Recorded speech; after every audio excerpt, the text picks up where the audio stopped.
Olá, pessoal! Sejam bem-vindos a mais um episódio do nosso Pod Saúde Pi, que é esse podcast criado com muito carinho para tratar sobre inúmeros temas importantes, úteis, relevantes, para você compartilhar também com quem precisa, com quem gosta, com quem quer aprender mais, com quem quer ouvir de profissionais experientes, capacitados. É uma alegria sempre ter a sua companhia aqui no nosso canal. Aproveita, ativa as notificações se você ainda não ativou, também dá aquele like nos conteúdos que já estão aqui no nosso canal e, claro, e se inscreve, convida outras pessoas para se inscrever também, que ajuda muito a gente nesse projeto. Agradecer também aos nossos parceiros, ao Hospital Flávio Santos, à Unifísio Saúde, que são parceiros que ajudam a manter esse projeto, a gente seguir em frente. Hoje a gente está trazendo para o Pod Saúde Pi uma pessoa extraordinária, um profissional reconhecido, capacitado, respeitado. Ele que é potiguar, né? Chegou ao Piauí há 20 anos, é médico oncologista e também agora acupunturista. Dr. Rodrigo Valença, seja bem-vindo ao Pod Saúde Pi. Obrigada por aceitar o nosso convite. Obrigado a você, Nádia, por me convidar para esse bate-papo tão interessante. Como você falou, eu sou potiguar, mas um dos orgulhos que eu tenho é que eu sou cidadão piauiense. Que bom. Recebi o título de cidadão piauiense na Assembleia Legislativa do Estado do Piauí, que foi me dado pelo deputado Felipe Sampaio. Eu tenho o maior orgulho disso. Dentro do meu currículo, uma coisa que eu tenho orgulho é de ser cidadão piauiense. Piauí abraçou, né? Você abraçou o Piauí também. Também. Tá, tem a família aqui, tem raízes já profundas aqui também pela profissão. Doutor Rodrigo, o senhor é reconhecido há muito tempo pelo seu trabalho na oncologia, né? Eu sou um oncologista respeitado. Como foi ou como está sendo essa nova experiência de trabalhar também como acupunturista? Nádia, essa sua pergunta é muito interessante. E ela vem de um pensamento que eu tenho na minha vida. Que eu vejo muitas pessoas falando sobre reencarnação, viver uma vida, viver outra vida diferente. E eu na minha vida eu pensei assim, por que eu vou esperar morrer para viver outra vida? Por que eu não posso viver várias vidas da mesma vida? Por que eu não posso fazer várias coisas diferentes do que eu fiz no meu começo? Então, quando eu comecei a fazer medicina, eu tive essa paixão pela oncologia, eu fui fazer oncologia, fiz oncologia anos e anos da minha vida. E durante essa jornada, que é uma jornada pessoal dentro da minha profissão, fazendo especialização, mestrado, tudo, publicando artigo, publicando livro de oncologia, eu tive vontade de viver outra vida dentro da medicina, que é um amor que eu tenho pela minha profissão. Eu tive vontade de viver outra vida. E eu comecei a fazer essas descobertas, essas procuras. E dentro dessa procura de viver outra vida na minha mesma vida, descobri a medicina tradicional chinesa, descobri a acupuntura e me encontrei. Em que momento isso aconteceu? Isso aconteceu na época da pandemia. Só que a pandemia trouxe muita coisa, né? Trouxe. Muita reflexão. Muita reflexão. Porque assim, na época da pandemia, todo mundo ficou mais ocioso, né? Sim. Todo mundo ficou mais reflexivo, a gente trouxe para o nosso interior, a gente foi visitar aquele interior que ele estava em silêncio porque a zoada do mundo não permitia que ele falasse. E aí, nessa época da pandemia, que a gente ficou mais em casa, que a gente ficou olhando mais para a gente, olhando mais para cada um, essa vontade aflorou. E aí eu comecei a fazer uns cursos online no início. Eu fiz uns cursos de medicina integrativa, fui fazer o curso do Einstein de medicina integrativa, que foi uma oportunidade, porque era um curso presencial e na pandemia virou online. E dentro desse curso de pós-graduação do Einstein de medicina integrativa, eu tive um contato maior com o que era a medicina tradicional chinesa, o que era a acupuntura. E aí eu entendi que aquilo fazia sentido para mim e eu fui procurar onde é que eu poderia fazer um curso, onde é que eu poderia fazer uma especialização e cheguei na Unifesp, no Center AO, que foi onde eu fiz, o Centro de Acupuntura da Unifesp, e aí cheguei lá e me encontrei. E aí, isso sem deixar a oncologia, foi vivendo as duas vidas. Vivendo as duas vidas ao mesmo tempo. As pessoas pensam que essas mudanças têm que ser radical, né? Essas mudanças têm que ser transformadoras. Às vezes não, elas são mais suaves. Você consegue viver entre um dia e outro, existe uma noite no meio. É verdade. Então você pode, como eu faço hoje, né? Tem dia que eu acordo e é o dia dedicado à oncologia. e no outro dia eu acordo e é um dia dedicado à medicina tradicional chinesa e à acupuntura. A medicina tradicional chinesa, ela é milenar. O senhor foi beber na fonte de pessoas que há anos, há milhares de anos, né, estudam sobre isso. Então vamos entrar um pouco agora nesse mundo da acupuntura, que é um mundo gigantesco, porque imaginar todos os pontos que existem no nosso corpo e a partir da introdução daquelas agulhas fininhas você consegue melhorar, curar, você consegue descobrir um universo de problemas que a pessoa tem. Às vezes a pessoa pode chegar, imagina aí, agora a gente vai começar a lhe ouvir para entender melhor, chega com uma queixa de uma gastrite, que pode ser tratada com a acupuntura. No processo você acaba descobrindo que você pode ter outra coisa que também a medicina tradicional chinesa, através da acupuntura, pode tratar, né? Isso é muito interessante. Um dos livros clássicos da acupuntura, que é o Tratado do Imperador Amarelo, ele remota a mais de 2000 anos. Então, esses conhecimentos da medicina tradicional chinesa, eles são milenares mesmo. São conhecimentos que vêm de antes de Cristo. Eles foram descritos antes de Cristo. Toda a cultura é chinesa. E baseada numa filosofia chinesa que é super interessante.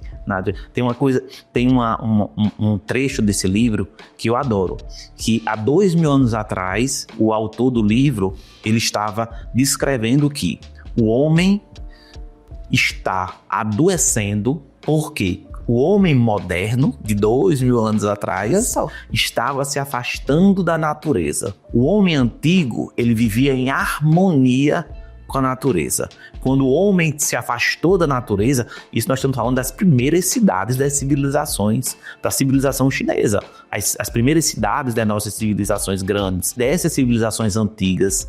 Quando o homem foi para dentro da cidade, há mais de 2000 anos atrás, ele começou a adoecer, porque ele se afastou dos conceitos e preceitos numa vida harmônica com a natureza. E aí a gente chega na acupuntura. O que pode ser tratado com a acupuntura? Teoricamente, segundo a medicina tradicional chinesa, tudo pode ser tratado com a acupuntura. Porque a acupuntura, ela trata desarmonias do nosso corpo, desequilíbrio. E toda doença, do ponto de vista etiológico, é uma desarmonia. Se eu tenho uma gastrite, como você falou, é uma desarmonia do meu estômago. Alguma coisa está desequilibrando a fisiologia normal daquele órgão e está fazendo ele adoecer. Então a acupuntura, ela trata essa desarmonia, ela tenta organizar e ela propicia para que eu corrija em mim o que está me fazendo adoecer. Não adianta eu fazer acupuntura ou até usar um remédio. O conceito é o mesmo. Medicina ocidental, medicina oriental. Certo? Se eu tenho uma gastrite, eu posso tratar com a acupuntura, vai controlar o sintoma, eu posso usar um inibidor de bomba de próton, eu posso usar um omeprazol e vai controlar, mas se eu não mudar a causa, a raiz do problema, que muitas vezes é sedentarismo, alimentação ruim, estresse, ansiedade, eu não vou curar a causa. Mas como é que a acupuntura chega nesse ponto? Por exemplo, o senhor é médico acupunturista. O paciente chega com uma queixa. Você começa a tratar os sintomas através da acupuntura, não é isso? Mas como é que ele vai chegar a essa consciência de que ele precisa ir um pouco mais além? A primeira coisa que a gente faz é como se fosse uma fogueira. Primeiro a gente apaga o fogo. Ok. Então a gente trata o sintoma, a gente começa a fazer com que a pessoa se sinta melhor. Eu começo a investigar as desarmonias entre os órgãos dele. Isso é um processo lento. Sim. Não é uma coisa que eu diga assim, eu fiz uma sessão, fiz 2 sessões, fiz 3 sessões e vou conseguir mudar a vida da pessoa. Nessas primeiras sessões, eu estou apagando o fogo. Eu estou jogando água na fogueira. Eu estou acalmando o processo. Eu estou diminuindo. Quando eu consigo acalmar esse processo, eu entro na segunda fase do tratamento, que é a transformação. Harmonizar os órgãos daquele, que na medicina tradicional chinesa chama Zhang Fu, que são os órgãos e vísceras do nosso organismo. Eu começo a equilibrar, eu começo a modificar o tratamento e aí eu trago para a pessoa, tá certo? Essa proposta de mudança. Então é um processo que é um pouco lento, demora, mas é um processo de transformação onde você trata a origem do problema no final. E aí esse tratamento justamente, inicialmente, propor ao paciente que tenha paciência, persista, que a gente vai conseguir superar todas essas etapas juntos. Exatamente. Precisa ter uma certa paciência. Porque dos sintomas, muitas vezes se melhora rápido. Às vezes você tá ali com a dor, você faz a acupuntura, melhora a dor. Você tá com a gastrite, às vezes você faz... Eu atendi uns 15 dias atrás a paciente com gastrite. Doutor, tô com azia, não sei o que. Depois tá bom, vamos fazer aqui os pontos. Eu fiz os pontos, na outra sessão, na outra semana, eu disse, não, doutor, já melhorei do refluxo. Então, ela já melhorou rápido, às vezes é rápido. E aí você começa a conversar sobre isso. Pois tá bom, então vamos harmonizar o órgão. Vamos ver o que é que tá desequilibrando. Porque se eu não viu o que tá desequilibrando, daqui a pouco desequilibra de novo. Tem, assim, essa consciência já das pessoas, da importância da acupuntura? A gente tem a medicina ocidental, que é aquela medicina curativa, que vai com medicação, né? Que é diferente, é um pensamento até diferente, né? Então, a medicina tradicional chinesa, ela traz justamente essa abertura, desobstruir, digamos assim, abrir os fluxos, né, do organismo através do tratamento da acupuntura e também essa consciência, né, de que sim, é um tratamento aceitável, um tratamento que produz resultados e que hoje até na medicina ocidental, e a gente já vai falar aí de algo que já foi incorporado do ponto de vista jurídico, enfim, todas das normas do Conselho Federal de Medicina, com realmente um tratamento que dá resultados. Tem um conceito, Nádia, muito interessante do que você está falando, que é o seguinte: nós adoecemos coletivamente na sociedade, nos curamos individualmente. Normalmente a gente adoece todo mundo junto, mas a busca da cura é individual. E com a pandemia, certo? Existem pessoas que não entenderam e adoeceram. Tanto que a gente vê a radicalização de ideias, de conceitos, de brigas. Tem gente que ainda está em guerra. Todo dia ela acorda pensando em guerra, acorda pensando em conflito, acorda pensando nas diferenças dela para com o outro. Mas um grupo de pessoas, depois da pandemia, elas começaram a ter um despertar para procurar ter uma vida mais harmônica, mais saudável, mais em paz, mais em equilíbrio, mais empática com o mundo, com a natureza e com a sociedade. Essas pessoas, elas estão começando a procurar esses sistemas de tratamento que às vezes são tradicionais, como a medicina tradicional chinesa e a acupuntura, que levam ao melhor equilíbrio do corpo. Essas pessoas, elas estão num caminho, certo? E não é só uma ou duas, é um grupo da sociedade que ela está procurando um caminho de evolução como ser humano e evolução e se livrar de doenças, se livrar de preconceitos, se livrar de brigas, de confusões, de radicalismo. Então, nesse conceito, tá certo? Um grupo de pessoas começou a procurar mais medicina tradicional chinesa, medicina indiana, como a Ayurveda, maior contato com a natureza, meditação, yoga. Então, tudo isso, esses tratamentos integrativos que têm evidência científica, que levam, que não é usar remédio, não é usar medicação alternativa, não é fugir da medicina tradicional, a medicina ocidental, que é ciência, né? Mas sim acrescentar coisas mais naturais, coisas mais em harmonia com o mundo. E aí essas pessoas, sim, elas estão começando a procurar acupuntura, elas estão começando a procurar um despertar individual de ser um ser humano mais saudável e um ser humano mais equilibrado com o mundo. Prática, do ponto de vista mais prático, Dr. Rodrigo, o que a acupuntura pode tratar? Nós temos duas visões. A visão tradicional, que é aquela visão que diz que a acupuntura trata tudo, que é o que nós vemos na China, e nós temos a chamada acupuntura médica ocidental. No Ocidente, nós temos uma relação muito íntima com a ciência. A gente precisa propor para tratamento uma coisa que seja cientificamente comprovada. E a acupuntura, ela precisou comprovar no Ocidente que ela funcionava. E ela conseguiu comprovar. Então, hoje, as indicações formais de acupuntura são as indicações que são registradas, que são comprovadas cientificamente. E são várias. Ansiedade se trata com acupuntura. Vamos dar vários exemplos. Porque já que a gente tem essa visão, né, de que trata tanta coisa, vamos dar vários exemplos. Isso. Então, ansiedade eu consigo tratar com acupuntura. Depressão não. Olha aí. Depressão não se mostrou nos estudos científicos que a acupuntura conseguiu tratar a depressão. Por quê? Porque a depressão é uma doença mais profunda, que precisa de transformação pessoal. E para tratar a depressão, Rodrigo, a medicina chinesa não traz nada? Traz. Existe uma técnica chinesa que foi desenvolvida no Brasil pelo professor Isao Yamamura, que chama de mobilização do Qi mental, que é mobilização da energia mental. Quando eu vou tratar essas doenças da emoção, essas doenças que são mais profundas, que precisam de uma transformação da mente do ser humano, eu tenho outra técnica, não é a acupuntura. Ok, voltando para a acupuntura, vamos lá para o leque de opções. E aí, o que é que eu tenho para a acupuntura? Qual é o carro-chefe da acupuntura? Dores crônicas. É o carro-chefe. Enxaqueca. Enxaqueca, dor no ombro. Fibromialgia, tá certo? A fibromialgia, ela foi descrita há mais de 2000 anos pelos médicos chineses como síndrome do Yang-Qiao-Mao. Então, existe uma síndrome muito bem definida dentro da medicina tradicional chinesa que hoje a gente entende no Ocidente como fibromialgia. Dor no ombro, certo? Artrite, artrose, dor de coluna, todas as dores crônicas, a acupuntura funciona muito bem. E as agudas também? As agudas também. Dores agudas. As agudas também. Uma tosse, uma tendinite, vai ter benefício da acupuntura, porque a acupuntura, além dela ter um efeito analgésico endógeno, que é o nosso organismo produzindo, o nosso organismo ele produz com a acupuntura várias substâncias, entre elas uma que é como se fosse uma morfina endógena. Tá certo? A dinorfina, ela é uma morfina que o nosso próprio organismo produz. Então, ativando aqueles pontos, você consegue liberar esse neurotransmissor.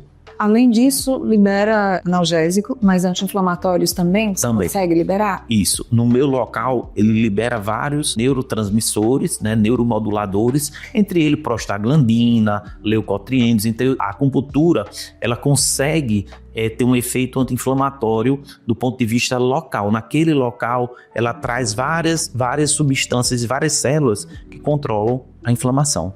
Quem não pode fazer acupuntura? Primeiro, quem tem fobia por agulha, né? Se você tem medo de agulha, você não consegue, porque fica muito tensa a sessão, você fica muito com medo, passa mal. Além de quem tem medo de agulha, quem tem doenças da coagulação, quem tem problema da coagulação, quem está com a imunidade muito baixa, também não é indicado que faça acupuntura, mas a principal contraindicação são alterações da coagulação. Gente, toda quarta-feira eu faço acupuntura com o Dr. Rodrigo, né? Já que esse bate-papo é para ser também informal, né? Então, quando eu convidei nas minhas sessões lá, eu já conheci o Dr. Rodrigo de muito tempo, já entrevistei muitas vezes como oncologista, como ativista também, porque ele tem um filho com TEA e ele falava muito sobre isso. E aí agora, né, conhecendo e encontrando o Dr. Rodrigo na acupuntura, eu fico ansiosa no bom sentido, eu fico desejando chegar quarta-feira para eu ter as minhas agulhadinhas, né? Por causa da fibromialgia, eu fiz esse caminho, né? Estou fazendo esse caminho, me propus também a fazer esse caminho, que é um caminho de transformação e ressignificação, né? Acho que eu ainda estou na fase 1, né? De apagar o fogo. Tá sendo apagando a fogueira. Era ainda, porque as dores realmente chegaram a um ponto de paralisar. Mas agora eu queria saber o seguinte: na oncologia dá para tratar a câncer com a acupuntura também? Dá. O início dessa jornada minha foi realmente tentando integrar a acupuntura para o paciente oncológico. Então, o que acontece? A acupuntura ela tem efeitos comprovados em várias situações que o paciente oncológico precisa. Por exemplo, ansiedade, outra coisa, insônia. A acupuntura tem benefício na qualidade do sono. Você fazendo a acupuntura, você dorme muito melhor. Enjoo, náuseas e vômitos. O paciente oncológico ele tem muito enjoo e a acupuntura ela tem um efeito muito bom para controle das náuseas e vômitos. Melhora da imunidade durante o tratamento.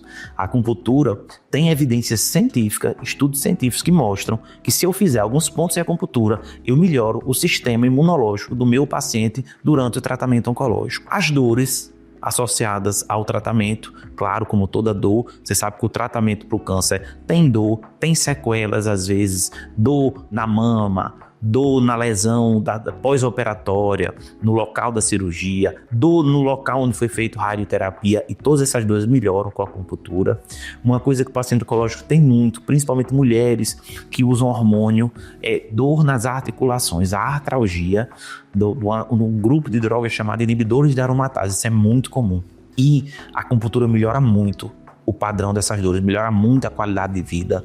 Fadiga, indisposição, você está indisposto, você faz pontos onde você leva a pessoa a ficar mais disposta, você nem sabe, mas às vezes você chega, eu olho para sua cara, vejo que você está mais cansada, trabalhou demais, entrevistou gente demais, hoje ela está com o que consumido, né? Hoje ela está com energia baixa, e eu vou lá e eu faço um ponto. Só um olhar já sabe. Só que você é muito sabida, viu? Seu é fogo. Quando eu faço um ponto diferente, você pergunta, mas você fez isso? Você conhece todos os seus pontos. Você nunca tinha feito esse, então você não fez esse. Verdade. Entendeu? Então, assim, durante o tratamento, a gente vai reavaliando o paciente e vai vendo, só naquela conversa, a gente vai vendo. Por exemplo, tem um ponto que ele é para dores emocionais. Quando o paciente chega e ele teve uma briga com alguém, ele tá com dor, intensificou a dor, ele tá muito estressado porque um filho vai fazer uma prova, vai fazer um Enem, vai fazer uma viagem e tá todo com dor porque as emoções estão influenciando, eu vou lá naquele pontinho das emoções, dá uma melhorada, dá uma aliviada. Eu sempre pergunto, doutor Rodrigo, o que é isso aqui? Por que isso aqui? Isso aqui é pra quê? Porque é muito bom também a gente participar e entender, né? Até que ponto esse processo vai nos beneficiando. E ontem eu fiz a sessão, dormi super bem. Agora eu queria falar um pouco, a gente já falou muito com o acupunturista, eu queria falar um pouco com o oncologista. Você fala, estou no Piauí há 20 anos, eu estudei muito, lancei livros sobre oncologia, já tratou muitos pacientes. O que é para você, médico oncologista, lidar com pacientes que estão vivendo momentos muito difíceis e aí acompanha também todo um sofrimento, angústia, incerteza de familiares. Como é que você como pessoa lida com isso? O tratamento do câncer, ele é uma coisa que você precisa ter muita sensibilidade, ter muita paciência. Eu sempre treino as pessoas que trabalham comigo lá na clínica e elas estarem preparadas para entender que as pessoas estão vivendo um momento de sofrimento. O familiar, o próprio paciente. Então as pessoas ficam mais ansiosas, mais irritadas. Às vezes tem muito problema com plano de saúde, problema de autorizar exame. Isso dá um estresse, uma ansiedade muito grande. Então existe uma carga de estresse muito associada ao tratamento oncológico. E eu treino lá a equipe que trabalha comigo para elas entenderem isso. Eu digo, olha, esta pessoa, ela está sofrendo uma grande pressão por causa da doença, por causa das dificuldades. Então você tem que ter a paciência maior do mundo e entender que aquilo não é o natural dela. Ela está sob estresse.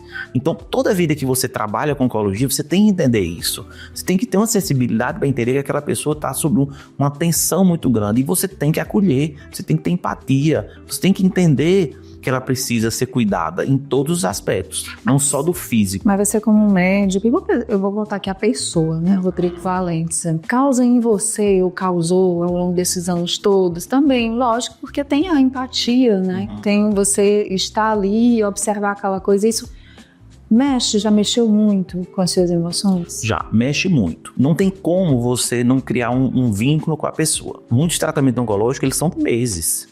Você conhece a pessoa, você conhece os filhos, você conhece o marido. Ninguém vai, por exemplo, Nádia, é totalmente diferente quando eu estou fazendo um consultório de acupuntura e um consultório de oncologia. No consultório de acupuntura, são só meus pacientes, eles vão sozinhos. Seja senhora idosa, seja jovem, seja mulher, o marido não vai acompanhar a esposa numa consulta de acupuntura. A esposa não vai acompanhar o marido numa consulta de acupuntura, mas a consulta oncológica vai a família toda. Tanto que até o consultório é preparado para receber 4, 5 pessoas, porque a família está participando. Você conhece não só o paciente, você conhece o paciente, o esposo, o filho, a sobrinha que é estudante de medicina, o primo, você conhece todo mundo. E não tem como você não ter uma relação com aquelas pessoas. Eu não consegui viver dessa forma, eu não consigo. Você tem que trabalhar você como ser humano. Não tem como você, em momentos difíceis, momentos de perda de paciente, você não sofrer. Você sofre.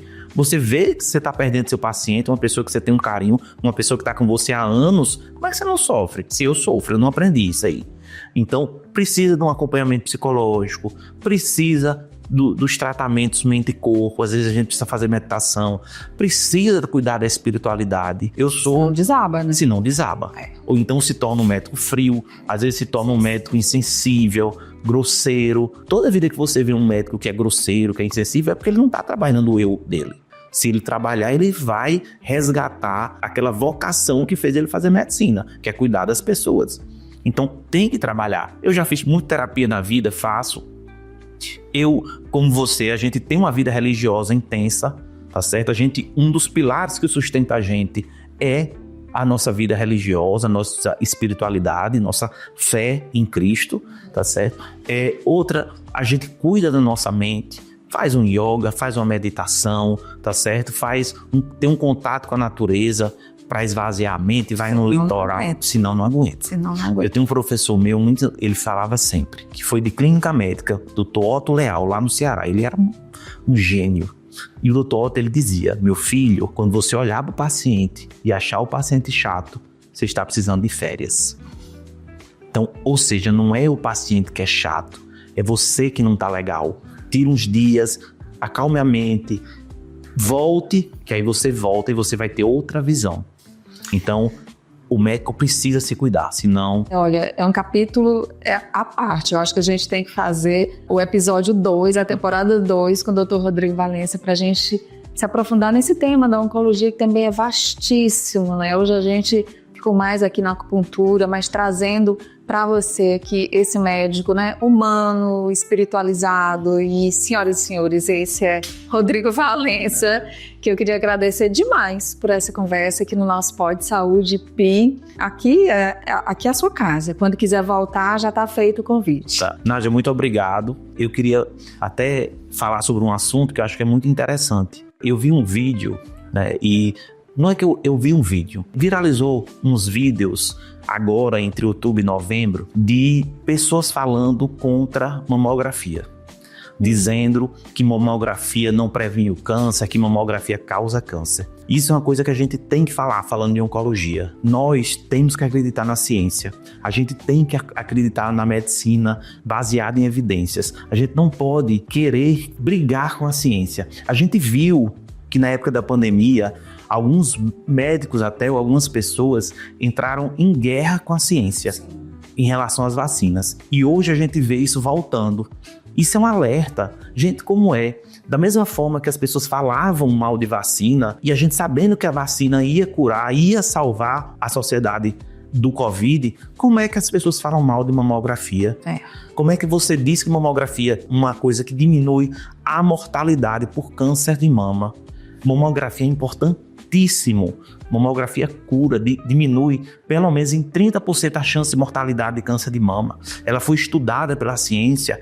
Inúmeras pacientes, tem estudo de 600 mil mulheres. Então, já foi muito bem pesquisado pela ciência, já foi comprovado que o diagnóstico do câncer de mama pela mamografia aumenta a chance de cura, diminui a chance da mulher morrer. E aí a gente vê um vídeo viralizando, querendo desconstruir a ciência médica de novo. Parece que foi um déjà vu da pandemia. Vamos acreditar na ciência. Vamos acreditar que a mamografia salva vidas. Uma teoria de uma pessoa ou outra, um conceito, um ponto de vista, ele não pode ser superior. Não pode destruir toda a ciência médica. Estudos publicados, meta-análises, estudos extensos, e você acreditar numa teoria da conspiração que acha que um exame que salva vidas, não, pelo contrário, causa câncer. Então a gente tem que entender, a ciência é a nossa aliada, a medicina baseada em evidências está junto com a gente, e a gente não pode nunca largar a mão da ciência. É isso, esse recado final foi muito bacana, né? Um alerta super importante. A gente vai disseminar essa informação, Dr. Rodrigo, através da sua fala, para que isso chegue a um número maior de pessoas, porque realmente a gente precisa validar tudo que a ciência faz. E mais uma vez, muito obrigada. Muito obrigado a você. A gente se encontra por aí em outro episódio falando só sobre oncologia, tá bom, gente? Muito obrigada para você também, obrigada a você que nos acompanhou em mais um episódio do nosso Pod Saúde Pi. Convido os seus amigos para se inscreverem, no nosso canal, para ativar as notificações, dar o like, agradecer ao Hospital Flávio Santos, que é o nosso parceiro, acredita no nosso projeto, e a Unifiso Saúde também, que está com a gente. E a gente se encontra no próximo episódio do Pod Saúde Pi. Até lá, tchau!